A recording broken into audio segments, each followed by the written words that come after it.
충만하라. 여호와를 아는 지식으로 충만하라. 이 제목을 함께 말씀 나누겠습니다. 선지자 이사야는 그 우시야 왕 때 이제 죽돈의 소명을 받고 요담과 아하스와 히스기야까지 사역했던 이제 선지자입니다. 이 당시 그 제국들은 이제 전통 강자였던 애굽이 있었고요. 그리고 아수르, 또 새롭게 이제 부상한 니느웨, 바벨론이 있었습니다.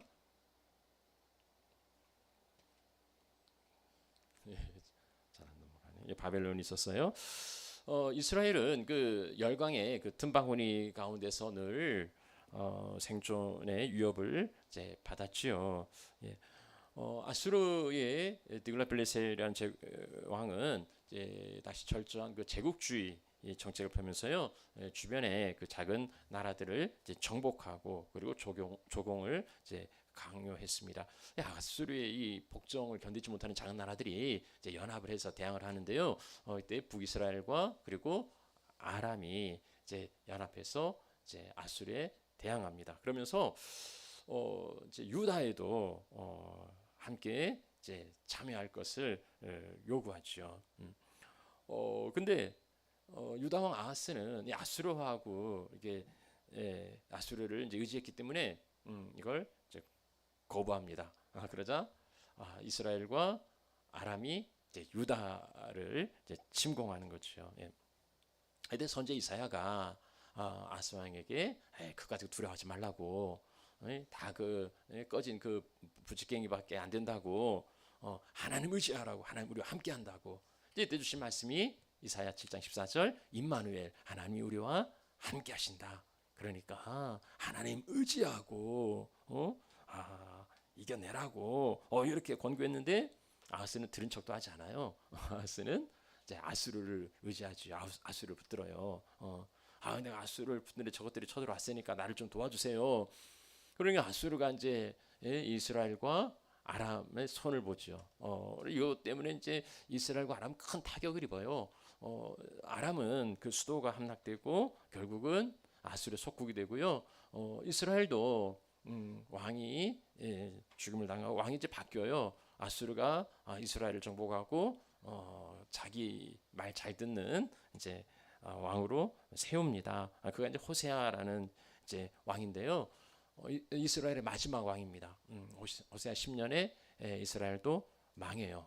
그러니까 이제 굉장히 국제 정세가 요동치는 이 세상 가운데 강대국의 틈바구니에서 유다는 어떻게 살아야 하는지 하나님께서 이사야를 통하여서 이제 그 백성에게 전해 주십니다. 오늘날의 국제 정세도 마찬가지 아닙니까? 인류 역사는 이때뿐 아니라 전쟁의 역사에도 다르지 않을 만큼 전쟁의 역사입니다. 윌 듀란트라는 사람이 역사의 교훈에서 이렇게 계산을 해봤대요. 그래서 인류 역사 3,500년 가운데에 전쟁이 없었던 것은 270년 한 7.8%에 불과하다 그럽니다. 미래학자 엘빈 도플러가 1945년부터 1990년까지 이게 전쟁이 없었던 시간이 있었나 하고 봤더니 딱 3주 동안 그 외에는 온 인류는 전쟁 가운데 그렇게 살아왔습니다. 지금도 우크라이나 전쟁이 다 끝나지도 않았는데, 물론 국지전이나 내전은 또 각 지역에서 끊임없이 일어나지만 이게 나라 간의 전쟁이 우크라이나 전쟁이 끝날 기미도 보이지 않는데 이스라엘에 다시 전쟁이 시작되었습니다. 한 달 좀 더 됐죠. 10월 7일 날 하마스가 이스라엘에 대한 대대적인 공격을 이제 감행했습니다.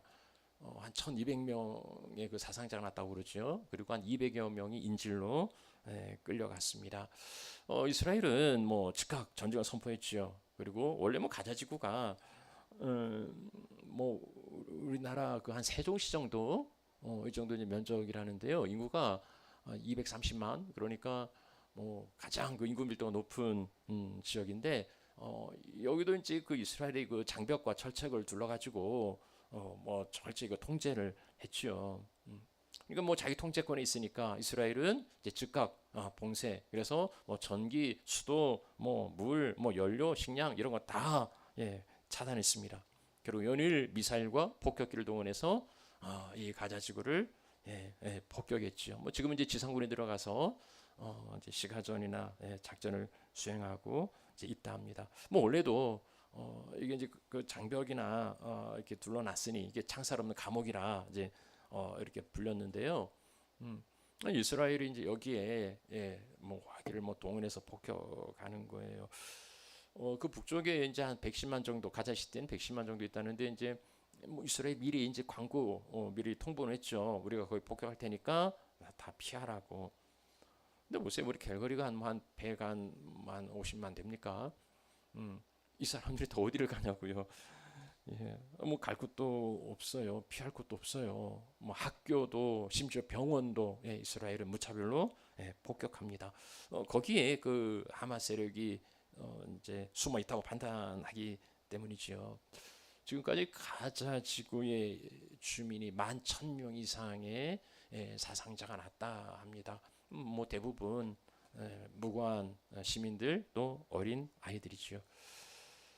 예를 들려오는 전쟁의 소식들을 보면서 뭐 각종 언론 매체가 뉴스가 뭐 생생하게 라이브로 보도하고 있는데 어떠세요? 우리는 뭐 전쟁을 영상으로 보기도 하고 그리고 워낙 인터넷 게임에서 뭐 전쟁 게임도 하고 그래서 그렇게 크게 와닿지 않을 수도 있겠습니다만은 그 울부짖는 사람들 이제는 뭐 병원도 폭격을 당하고 전기도 수도 다 끊기고 이제는 치료도 수술도 할 수 없는 그리고 어디로도 피할 수 없는 그 사람들을 바라보면서 어떤 생각이 드십니까? 뭐 이 전쟁을 바라보는 사람들의 입장 제가 하기 달라요. 뭐 미국이나 서방은 이제 자유권, 그래서 뭐 어떤 그 이스라엘 편에 있지만 또 아랍 국가들은 이게 팔레스타인을 지지하고 연일 그 반전 시위를 벌이고 있습니다. 뭐 우리 중에서도 뭐 심정이 이쪽으로 가는 사람도 있고 뭐 이쪽으로 가는 사람도 있겠지요. 아무튼 증오와 갈등으로 전쟁과 테러로 지구촌이 몸살을 앓고 있습니다. 왜 쟤네들은 그렇게 맨날 싸울까? 이게요. 어제 오늘 이야기도 아니고 그리고 역사적으로 민족적으로 종교적으로 그 뿌리 깊은 배경이 있어요. 그래서 이 해법도 쉽지가 않습니다. 뭐 누구 편을 든다고 해결할 수 있는 것도 아니고 마땅한 대안도 없는 거죠. 이런 뭐 갈등 상황에 차라리 뭐 침묵하는 게 또 나을 수도 있겠다 싶은데 그러나 적어도 우리가 이러한 상황을 바라보는 하나님의 마음이나 아니면 어떤 그 성경적인 이런 시각은 필요한 게 아닐까 싶은 거예요. 우리는 어떻게 바라보고 어떻게 생각하고 또 무엇을 위해서 기도해야 할까요? 뭐 우리 크리스천들 중에서도 이제 그 신사도 운동이나 아니면 세대주의 종말론 아니면 뭐 전천연설 같은 이제 이런 신학적인 배경을 가진 사람들은 여기에 많은 관심을 가져요. 왜냐하면 그 이스라엘이라는 그 국가의 상황에 따라서 이제 종말의 징조 그리고 재림이 이제 다가온다고 믿기 때문입니다. 그래서 이런 이제 생각을 가지신 분들은 아무래도 이제 이스라엘과 유대인들에게 이제 우호적일 수밖에 없지요. 이스라엘 국가가 1948년에 이제 수립되고 그리고 이제 이방인들 몰아내고 거기에 성전을 이제 세우고 이제 그러면 이제 주님 오신다 뭐 이런 이제 생각을 가지는 겁니다. 그러나 아무튼 뭐 그런 생각을 가진 사람이 아니더라도 우리 크리스천들은 아무래도 뭐 좀 이스라엘 쪽에 많이 우호적인 생각들을 가지죠. 왜냐하면 이스라엘 유대교를 믿는데 뭐 유대교와 기독교는 뭐 전혀 다른 겁니다. 하지만 이제 구약을 공유하니까 뭐 그래도 같은 하나님을 믿는다고 생각을 하니까 우리 이제 이스라엘 쪽에 많이 마음이 기울어요. 그 땅에는 팔레스타인은 이제 모슬림들이지 않습니까? 이 기독교는 왠지 모슬림하고는 안 친해요. 굉장히 좀 적대적으로 생각을 합니다. 그래서 뭐 많은 이제 기독교인들은 어떤 그 적극적으로 아니면 심정적으로 이제 이스라엘이나 유대인을 친근히 여기고 지지하는 사람들도 많이 있는 것 같아요. 그런데 하나님도 그러실까? 우리가 하나님을 믿지 않습니까? 예, 우리가 믿는 하나님께서 이스라엘 국가와 유대인을 여전히 선민으로 인정하시고 예루살렘을 거룩한 도성으로 여기시고 그리고 거기에 성전이 세워져서 하나님께서 영광 받으시기를 원하시겠는가 하는 겁니다. 이제 이러한 그 레파토리는 유대인들의 생각이고 유대인들의 신념이고 믿음이지요. 이게 우리 그 크리스천들 안에서는 받아들일 수 없는 생각들이라는 겁니다. 여러분, 하나님께서 택하신 영적 이스라엘 하나님의 백성들이 누굽니까? 하나님의 자녀들, 하나님의 백성들이 누굽니까? 예수 그리스도를 믿음으로 구원받은 하나님의 자녀들, 그들이 이제 영적인 이스라엘이고 하나님의 백성들, 하나님의 택한 선민들이라는 겁니다. 이 논리대로 하자면은요, 대부분의 유대인들은 예수 그리스도를 믿지 않아요. 메시아닉 주라는 그 일부, 지극히 일부 유대인들이 예수님을 믿는 사람도 있지만 대부분들은 예수를 믿지 않습니다. 예수를 믿지 않는 자들이 하나님의 백성, 하나님의 자녀들이 될 수 있습니까? 물론 하나님의 아브라함을 택하고 그 후손으로 예수 그리스도를 보내주셨지요. 그래서 그들을 통해서 하나님의 나라를 이루고자 한 건 맞습니다. 그리고 그들에게 우선권을 줬죠. 왜냐하면 예수님이 유대인으로 오셨고 그리고 유대 땅에서 하나님의 나라를 선포하셨으니까는요. 그러나 유대인들은 예수님을 어떻게 했습니까? 그들은 거부했지요. 그리고 예수를 십자가에 못 박아 죽였단 말입니다. 그리고 그들은 여전히 메시아가 오기를, 이미 메시아가 와서 예수님 오셔서 이 땅에 하나님 나라를 시작했음에도 불구하고 그들은 여전히 메시아가 오기를 대망하고 기다리고 있는 겁니다. 그런 그들이 하나님의 백성이고 하나님의 선민이라고 말할 수 있겠습니까? 그들이 예수 그리스도를 믿지 않는 한 그들에게 구원은 없는 거예요. 하나님은 예수 외에 다른 구원의 방법을 주신 일이 없지 않습니까?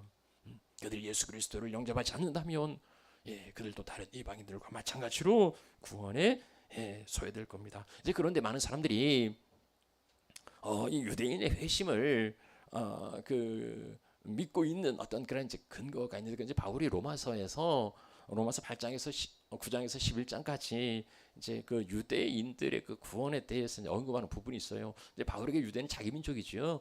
자기 민족, 자기 백성들이 그렇게 이제 바울이 사실 바울이 이제 이방인의 사도로 이방인들에게 가기 전에 먼저 이제 유대인들에게 바울이 가는 곳곳마다 회당에 갔거든요. 그래서 유대인들의 복음을 전했는데 유대인들은 가는 곳곳마다 무리를 선동해서 바울을 핍박하고 돌로 치고 막 이랬던 겁니다. 그러니까 이제 바울이 신발에 먼지도 털어오르고 난 이방인에게 간다 이제 그러고 간 거죠. 근데 바울의 마음은 자기 민족, 자기 백성들이 여전히 있었단 말입니다. 그래서 그들이 언젠가는 이제 돌아올 거라 이제 그런 이야기를 바울이 해요.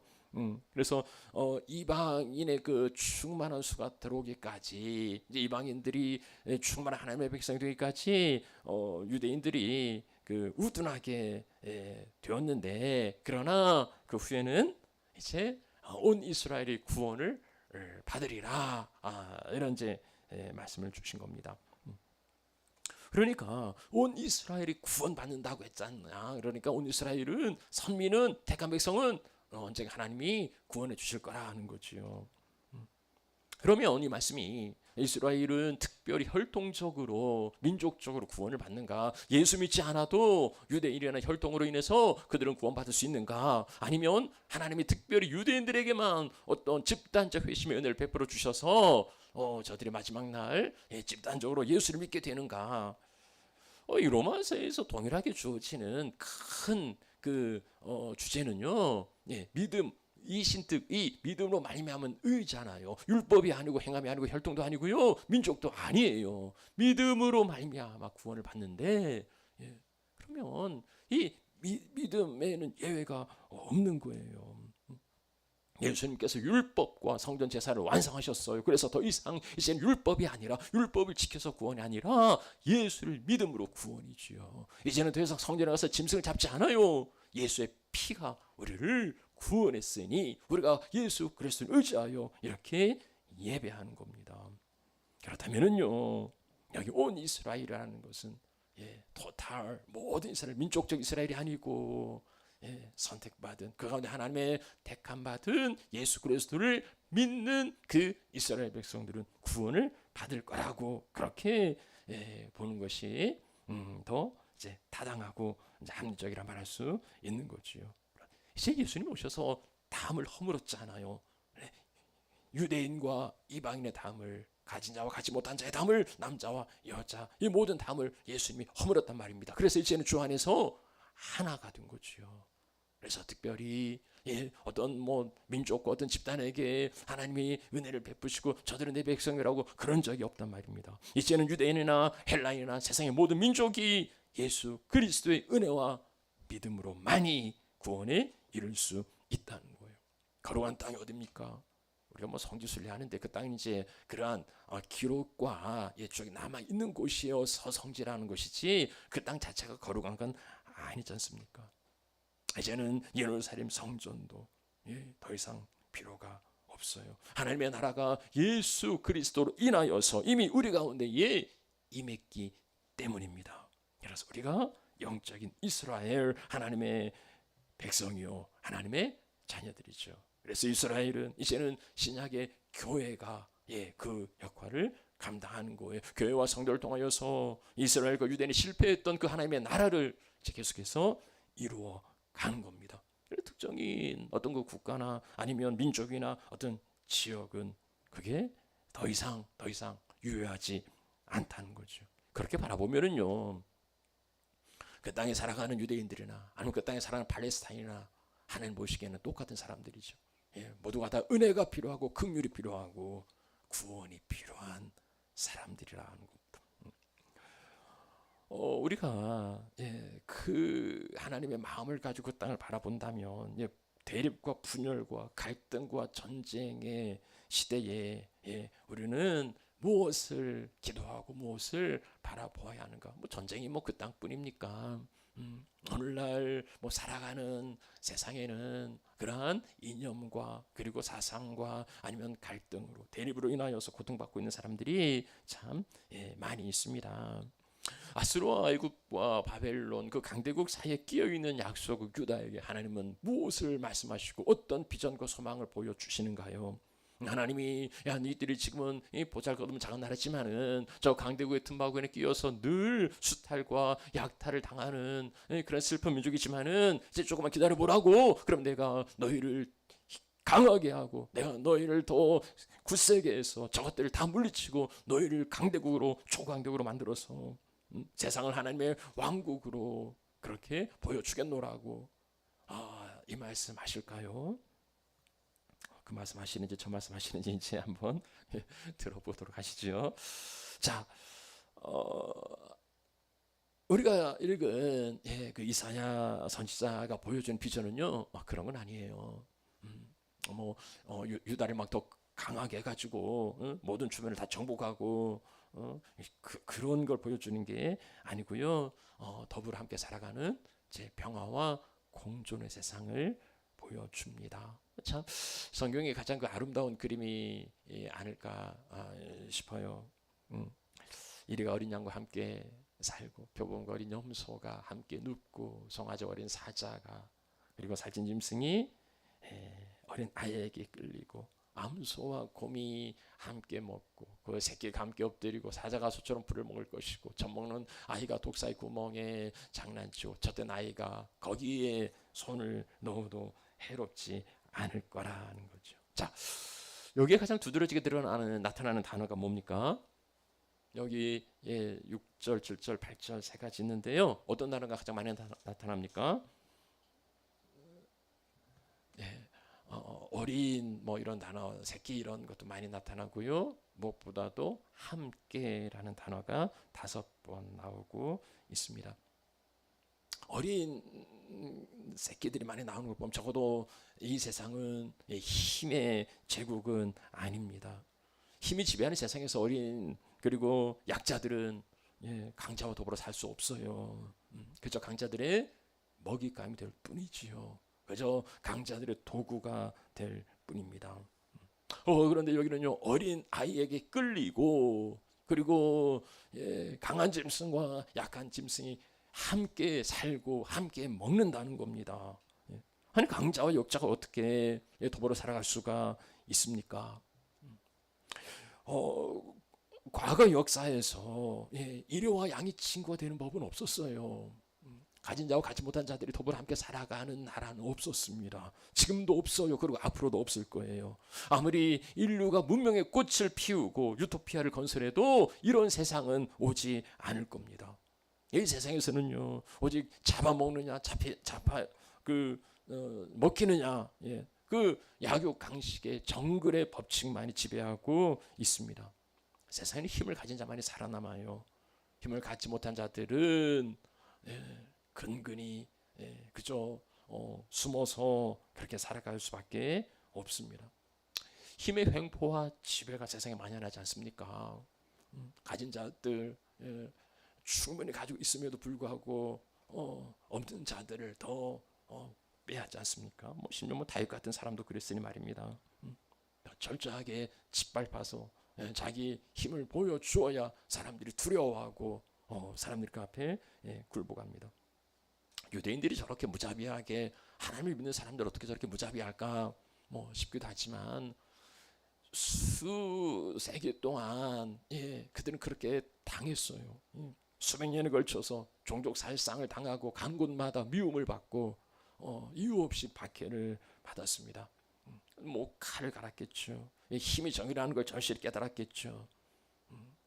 팔레스타인 그 사람들을 무자비하게 탄압하는 것도 한 천여 명, 1200 사상자가 있고 인질로 잡혀간 사람들이 있는데 지금 10,000명 넘게 살생이 일어나고 있지 않습니까?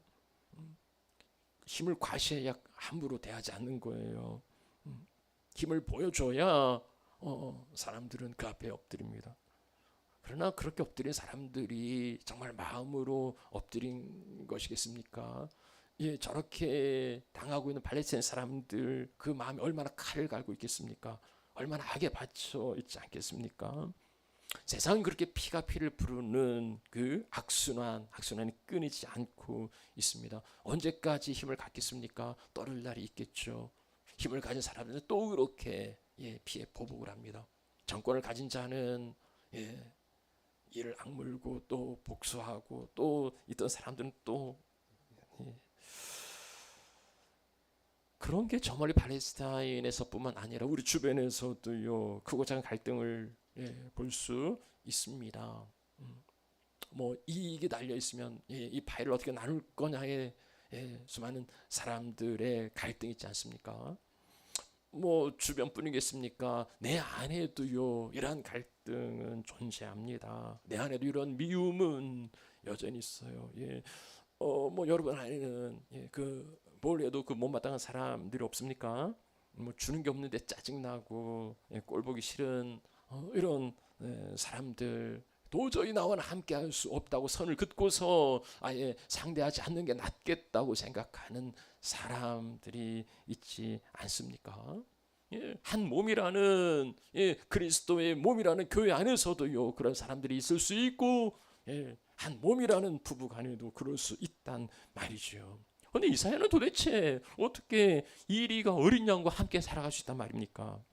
어떻게 그런 세상을 꿈꿀 수 있을까? 그러니까 아수르와 애굽과 그리고 이스라엘이 더불어 함께 살아갈 수 있는 세상, 저 유대인과 팔레스타인 사람들이 더불어 함께 살아가는 세상, 이 땅의 북미의 정복자들과 그리고 그 원주민들이 더불어 함께 살아가는 세상, 보수와 진보가, 가해자와 피해자가, 부자와 가난한 자가, 그리고 남자와 여자가, 자본가와 노동자가 더불어 함께 살아가는 세상, 갈등과 대립이 아니라 함께 공존하는, 함께 평화롭게 살아가는 그 세상, 이게 가능합니까? 그야말로 사자가 풀 뜯어먹는 소리라고 그렇게 몽상가의 잠꼬대 같은 소리라고 웃어 넘기지 않겠습니까? 이게 말이 된다고 생각하세요? 정말 그런 세상이 가능합니까? 그런데 그 꿈을 꾸는 사람들이 있단 말입니다. 그 꿈을 이루어가는 사람들이 있어요. 이 말도 안 되는 이야기를 어떻게 이루어갈 수 있습니까? 이사야는 그것을 보여줍니다. 자, 이사야가 보여주는 것은요, 예, 하나님의 나라예요. 힘의 제국이 아니라 하나님의 나라. 하나님의 나라 안에서 그렇게 공존과 함께 더불어 살아가는 평화가 이루어진다는 겁니다. 그 나라가 어떻게 시작됩니까? 자, 이제 보면 이새의 줄기에서 한 싹이 날 거라고. 이새, 예, 이새 있죠? 다윗의 아버지예요. 근데 다윗의 자손, 다윗 왕의 후손이 아니고 이새의 줄기라는 것은요, 작고 보잘것없음을 보여주려는 겁니다. 그것도 그 뿌리에서요. 그러니까 그루터기인 거지요. 그루터기에서 한 가지가 나올 거라, 한 가지가 결실할 거라. 그러니까 아주 작고 미천한 메시아에 오시면 그럴 겁니다. 아무도 주목하지 않는 저 베들레헴 에브라다 그 작은 고을 거기에 처녀의 몸으로 오실 겁니다. 자, 그런데 그 메시아에게 여호와의 영이 임합니다. 어떤 영입니까? 지혜와 총명의 영. 지혜는 어떤 그 내적인 통찰력, 총명 그 상황을 판단하는 능력, 그리고 모략과 재능의 영. 모략은 어떤 그 전략을 말하는 거고요. 재능은 파워, 힘이에요. 지식과 지식은 하나님의 그 뜻을 분별하고 이해하는 이제 그거겠죠. 그리고 여호와를 경외한다는 것은 순종하고 복종한다는 것을 의미합니다. 여호와의 영 여러 가지로 이야기하는데요. 지혜와 총명의 영, 모략과 재능의 영, 그리고 지식과 여호와를 경외하는 그 영이 임한다는 거예요. 그럴 때에 메시아의 사역은 무엇입니까? 그는요, 눈에 보이는 대로 그렇게 하지 않을 거라고, 귀에 들리는 대로 하지 않을 거라고. 그러니까 비상적인 세상의 기준 따라서 그렇게 판단하지 않을 거라고 말합니다. 그렇게 통치하지 않을 거라는 거예요. 그러면 무엇으로 심판하고 판단합니까? 무엇으로 통치합니까? 공의와 정직으로, 공의로 심판하고 정직으로 판단할 거라고 말합니다. 세상에 없는 그거 공의와 정직. 공의는 이제 올바름, 공정, 정의, 의로움을 말하는데 그 의는 하나님의 성품이에요. 이제 보통 곧다 이런 어원을 갖고 있는데 그래서 기준, 표준을 의미하는 겁니다. 하나님은요, 메시아는요, 그 의로운 성품의 기초에서 치우침 없는 공의로 판단하신다는 거예요. 치우침 없는 공의로, 거기엔 억울함이 없는 거죠. 정직은 올곧음, 똑바름을 의미하는데요. 메시아가 오셔서 여호와의 영에 충만하여서 공의와 정직으로 다스리실 때에 이러한 더불어 함께 살아가는 세상이 이루어진다는 겁니다. 그 하나님의 나라에서는 강자도 약자도 함께 더불어 살아갈 거라는 거예요. 하나님의 나라 어떻게 시작되었습니까? 이새의 줄기에서 한 싹이 나서 곧 메시아 예수 그리스도의 오심으로 이 나라가 시작되었습니다. 우리 하나님 나라 복음으로 살아내는 교회라 해서 하나님 나라에 대해서 이미 임했다고 그렇게 이제 강조했던 말씀들을 많이 들으셨을 겁니다. 하나님의 나라가 이미 시작되었다는 거, 시작되었다. 예수님이 오셔서 하나님의 나라를 이루어 가시는 제자들을 세우시지요. 거기 12명의 제자들이 있었습니다. 예수님 12명의 제자들을 보면은요, 이들 가운데 뭐 어부도 있고, 그리고 제법 뭐 좀 지식층도 있고, 뭐 가진 자들고 가지 못한 자들도 있고 하는데 좀 특이한 점이 있어요. 도저히 함께 더불어 살아갈 수 없는 부류의 사람들이 있었습니다. 마태복음을 기록한 마태는요, 세리였습니다. 그러니까 세리로 세관 있을 때 부름을 받았습니다. 세리가 누굽니까? 로마 정권의 그 하수인이지요. 그래서 동족들의 세금을 징수해서 정부에 바치는, 그러나 과도하게 세금을 뜯어서 자기 착복하고 주는 거머리 같은 존재들입니다. 그래서 이 유대인들은요, 죄인하면 이제 세리와 창기에게 이제 죄인들이에요. 그리고 이런 세리들은 정말 우리나라로 보면 일제 압제비 뭐 이런 거죠. 이런 것들 제거해야 될 대상들이에요. 그런가 하면 시몬이라는 사람은요, 셀롯이라 하는 시몬이라 나옵니다. 셀롯은 열심당이에요. 이들은요 폭력과 혁명만이 지금 이제 유대가 로마의 지배 가운데 있지 않습니까? 폭력과 혁명만이 자기들을 회복시킬 수 있다고 믿고서 무장투쟁을 벌이는 사람들. 뭐 이제 그 이슬람으로 보면 하마스나 뭐 헤즈볼라나 뭐 IS 이런 이제 집단인 겁니다. 셀롯은요 로마에 협조하는 세리를 제거하고 뭐 세리를 인정할 수 없어요. 세리와 셀롯은 함께 같은 자리에 있을 수 없는 사람들입니다. 그런데 예수 공동체 안에서는 이들이 더불어 함께 하고 있지 않습니까? 이게 왜 가능할까요? 이 나라는 힘으로 무력으로 강함으로 세워지는 나라가 아니기 때문입니다. 예수님이 힘으로 무력으로 나라를 세우랬다면 하늘의 천군과 천사를 동원해서 로마를 다 쓸어버리고 자기를 박해하는 뭐 바리새인 이것들을 다 쓸어버리고 그렇게 세울 수 있었을 겁니다. 그런데 주님은 그리하지 않으셨단 말이죠. 죄인도 용납하시고요 세리와 창기도 품어주시는 그 사랑으로 하나님의 나라를 시작하셨습니다. 힘이 정의라고 믿는 세상에서 하나님이 의가 되신다고요. 하나님의 의로움으로 살아야 한다고요. 폭력과 힘으로 억압하며 살 게 아니라 하나님의 그 의로움으로 살아야 한다고요. 구별되고 세속에 물들지 않는 그 의로운 삶을 살아야 한다고 예수님은 가르치십니다. 정직하면 망한다는 세상의 속임수를 거부하시고 치우침 없는 정직으로 살아야 한다고 주님은 가르치셨습니다. 의와 정직으로 사랑과 긍휼로 그런 나라가 세워질 수 있겠습니까? 아니, 그렇게 해서 되겠어요? 그런 나라가 될 수 있단 말입니까? 그걸 가르쳤던 예수는요 결국 힘 한번 쓰지 못하고 그렇게 무력하게 십자가에 죽음을 당했습니다. 그리고 그를 따르던 모든 제자들도 뿔뿔이 흩어졌습니다. 기독교는 그렇게 사라질 줄 알았어요. 그런데 없어졌습니까? 아니요. 그렇게 사라진 줄 알았던 교회는 마침내 로마를 정복합니다. 무력으로 반란으로 그렇게 정복한 겁니까? 아니죠. 교회는 복음으로 그 제국을 정복했습니다. 억압받고 그리고 차별받는 세상이 아니라 자유자와 종이 남자와 여자가 함께 더불어 살아가는 의와 정직으로 그 나라를 증명해 내었던 겁니다. 그리고 오늘날까지 그 하나님의 나라가 이어지고 있는 거죠. 근데 사람들이 물어요. 그러면 오늘날은 그 나라 어디 있냐고, 그 하나님의 나라가 어디에서 볼 수 있냐고, 어디 가면 만날 수 있냐고. 세상과 전혀 다른 원리로 살아가는 그 나라 그 백성들이 오늘날에도 여전히 존재하고 있느냐고 묻습니다. 이 지점에서 참 우리는 부끄럽고 또 무력합니다. 하나님의 나라가 어디에 있습니까? 그렇게 더불어 함께 살아가는 그 세상이 어디 있습니까?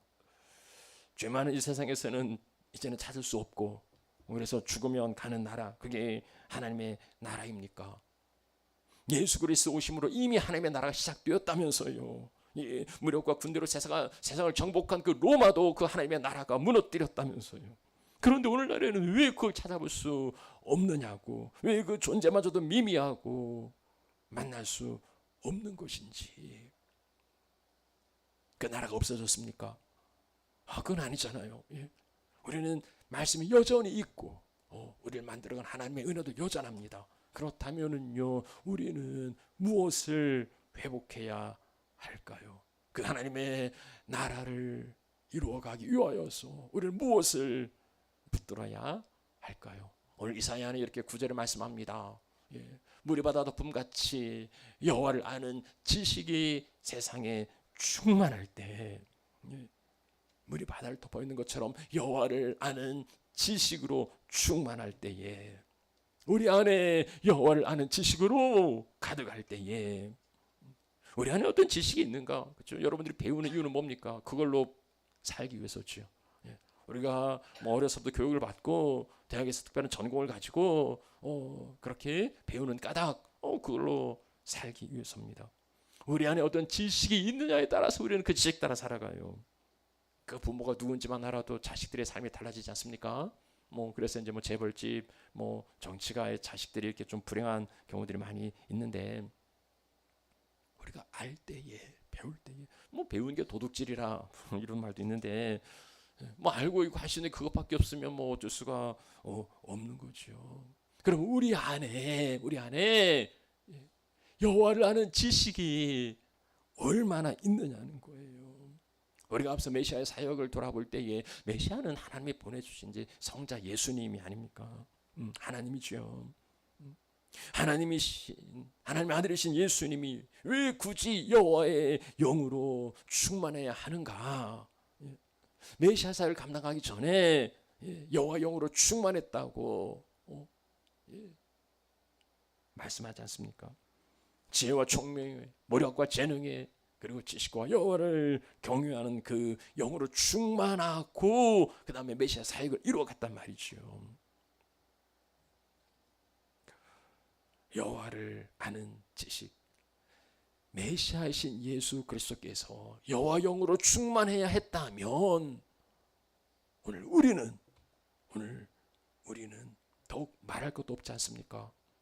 우리는 더욱더 하나님의 자녀로 살아가려면 이 여호와의 영으로 충만하고 하나님 아는 지식으로 가득할 때에 비로소 우리는 육신 따라 살아가지 않고 우리 생각대로 살아가지 않고 하나님의 자녀 백성으로 살아갈 수 있을 겁니다. 여호와를 아는 지식, 하나님이 누군지, 어떤 분인지, 하나님이 어떻게 나를 통해서 일하시기를 원하시는지 이걸 깨달을 때에, 이걸 할 때에 우리는 달라진 삶을 살아가는 거예요. 세상에 아무리 유혹가 날지라도요, 우리 안에 있는 이 분명한 부르심이 있다면, 하나님이 우리와 함께 하신다면, 임마누엘 하나님께서 우리와 동행하신다면 그 하나님과 바르고 온전한 인격적 관계를 맺고 그리고 그분의 인도하심에 순종하며 살아간다면 거기가 하나님의 나라인 거죠. 오늘날 많은 사람들은요, 몸은 크리스찬입니다. 그래서 뭐 교회도 오고 제법 몸으로 봉사도 하는데 머리는 아직 크리스찬이 아닌, 그래서 머릿속에는 여호와라는 지식이 아니라 하나님의 나라 가치관이 아니라 세상적인 세속적인 지혜와 그 가치관을 가지고 살아갑니다. 호세아가 그들을 통해서 경고합니다. 이 백성이 여호와를 아는 지식이 없어서 망한다는 거예요. 망한다는 거예요. 네가 지식을 버렸으니 나도 너를 버리겠다고요. 네 자녀를 잊어버리겠다고 말씀합니다. 그러면서 무엇을 말씀합니까? 우리가 여호와를 알자고요. 힘써 여호와를 알자고요. 여호와를 합시다. 여호와를 알아갑시다. 어제보다 오늘 더 알아가고요. 이만하면 뭐 됐다고. 나는 이제 충분히 알고 있다고. 우리가 뭘 알고 있는데요? 우리가 얼마나 알고 있는데요? 하나님을 알아간 일에 멈추어서는 안 되는 겁니다. 중단하지 말고 날마다 하나님이 하루 이틀 알아서 다 할 수 있는 분입니까? 하나님이 10년, 20년 공부하면 알 수 있는 분입니까? 그 하나님의 크고 광대하심을 그렇게 알아갈 수 없는 거예요. 하나님에 대한 새로움이 우리 삶에 늘 충만하고 하나님의 뜻을 알고 하나님의 마음을 알고 그래서 하나님의 손과 발로 살아가는 그가 하나님의 백성입니다. 어설프게 하는 것처럼 위험한 게 없어요. 뭐 선무당이 사람 잡는다 그런 이야기를 하는데요. 부분적으로 단편적으로 하는 걸 전부인 것으로 착각하는 것처럼 위험한 게 없습니다. 유조된 하나님의 나라 크리스텐덤이라는 그 기독교 왕국을 하나님의 나라로 착각하면은요, 권세와 힘을 가지고서 자기 규모를 자랑하고 그걸로 횡포합니다. 어떤 이들은 유대인의 나라 이스라엘을 하나님의 나라로 착각해요. 유대인들이 하나님을 믿지요. 유대인 하나님을 믿어요. 그러나 그들이 믿는 하나님은 어떤 분입니까? 가나안 땅을 자기들에게 주셨다고 그래서 블레셋 후에 저 팔레스타인 사람들을 다 몰아내고 거기 하나님의 나라를 건설해야 한다고 믿어요. 그들의 하나님은요 결코 팔레스타인 사람들과 함께 할 수 없어요. 그래서 수단과 방법을 가리지 않고 폭력과 무력으로 팔레스타인 사람들을 제거하려는 거죠. 근데 하마스도 똑같아요. 알라가 자신들에게 주신 땅, 그래서 이스라엘을 몰아내고 거기 이슬람 왕국을 세우겠다는 게 그들의 꿈이에요. 근데 정말로 하나님이 그렇게 하셨을까요? 정말로 하나님께서 그 무력을 통해서 미사일과 전폭기를 통해서 저 사람들 다 쓸어버리라고, 그 사람들 다 쫓아내고 거기에 하나님의 나라를, 왕국을 건설하라고 하셨을까요? 200만도 더 되는 저 사람, 하나님이 니느웨 성도 아꼈는데 저 죄악으로 인하여서 망해도 마땅한 그 성도 하나님이 아껴 보셨는데, 하나님이 저 200만도 더 되는 사람들 쓰레기라고 더 치워버려야 된다고 그렇게 여기시겠습니까? 지난 역사에서 신의 이름으로 저질러진 만행들요, 알라의 이름으로, 하나님의 이름으로 저질러진 그 인간의 그 추악한 탐욕들을 목격한 사람들은요, 종교를 필요악이라고, 아편이라고 그렇게 규정했습니다. 하나님의 이름으로, 알라의 이름으로 얼마나 수많은 폭력이 저질러지고 있습니까? 모든 사람들은요, 그가 무엇을 믿든지, 그가 무엇을 가졌든지, 모든 사람들은 다 하나님 형상으로 지음받은 인권이 있습니다. 그리고 그들은 하나님의 사랑과 긍휼이 필요한 사람들이고, 그리고 그들은 구원받아야 하는 사람들입니다. 모든 인생은 다 존귀합니다. 그의 가진 것으로 인하여서 평가될 수 없어요. 사람이 사람에게 악을 저지를 수가 없으니까는요, 어제 사람들은 나는 너하고 다르다고, 너는 우리하고 틀리다고, 그래서 갈라치기를 합니다. 그리고 그들이 인간이 아니라고 비인간을 하고, 그리고 수단을 삼아요. 사람을 짐승으로, 괴물로 악마화합니다. 그리고 제거해야 되는 악으로 규정해요. 테러리스트라고, 전염병이라고, 나고자라고, 루자라고, 우리 사회에 필요 없다고, 쓰레기라고요. 인간 쓰레기라고요. 그래서 없는 게 차라리 낫다고요. 그런 인생은 아무도 없어요. 유엔 한 대변인이 오늘날 지구상에 지옥이 있다면 그 이름은 가자라고 한탄했다지요. 이스라엘이 하나님의 나라를 이루어가는 게 아니라 지옥을 만들어가고 있습니다. 같은 시대를 살아가는 우리는 어떻게 하나님의 나라를 이루어 가시겠습니까? 우리를 통해서 어떤 하나님의 나라를 보여주시겠습니까? 말씀 마무리해 보죠. 모든 전쟁의 명분은 뭡니까? 자, 아이러니하게도요, 전쟁의 명분은 평화예요. 그리고 정의, 그리고 자유입니다. 참 웃기는 이야기지요. 박스 로마나 이후에 박스 히스파니카, 박스 브리타니카, 그리고 오늘날 박스 아메리카나, 로마 제국이, 스페인 제국이, 영국 제국이, 그리고 미국 제국이 이룬 평화는 무엇입니까? 크리스텐덤이라는 기독교 왕국이 이룬 평화는 또 무엇입니까? 힘에 의해서, 무력에 의해서, 군대에 의해서 이루어진 평화가 참된 평화일 수 없습니다. 하나님의 나라는요, 그 힘으로, 권력으로, 무력으로 이루어가는 나라가 아니라 하나님의 나라는 평화로 이루어집니다. 여러분, 누가 하나님의 아들입니까? 누구를 하나님의 아들이라고 인정하겠습니까? 예수님은 산상복음에서 평화를 만드는 사람들, 화평케 하는 자가 하나님의 아들이라 일컬음 받을 거라 하셨습니다.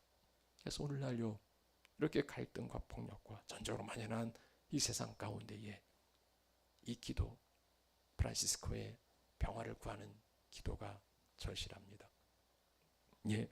미움이 있는 곳에 사랑을, 다툼이 있는 곳에 용서를, 분열이 있는 곳에 일치를,